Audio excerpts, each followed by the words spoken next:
कृष्ण यांचा एक पराक्रम जो त्यांनी बालपणामध्ये केला होता।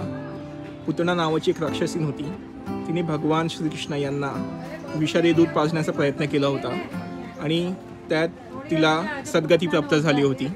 ते चित्र येथे रेखाटलं आहे। चुनावर्त भवंजर राक्षस, भवंजर म्हणजे चक्रीवादळ, श्रीकृष्ण यांना मारण्याचा आणखी एक प्रयत्न केला होता। कंसाने एक राक्षस पाठवला होता, परंतु भगवान कृष्णाने त्याचा सुद्धा उद्धार केला होता।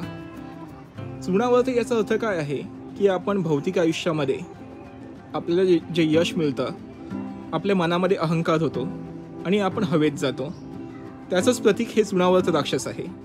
बालकृष्ण यांचा आणखी एक पराक्रम, शक्टासूर या राक्षसाचा उद्धार। असं म्हटलं जाते की त्यांनी एका बैलगाडीला लाथ मारली ज्याच्यामध्ये राक्षस होता आणि त्या राक्षसाला मोक्ष प्राप्त झाला। आणि याच्यामध्ये सारांश असा आहे की शक्टासूर म्हणजे आपल्या वाईट सवयी आणि आळस आणि अभिमानाचा ओझं, शक्टासूर हा त्यांचं प्रतिनिधित्व करतो।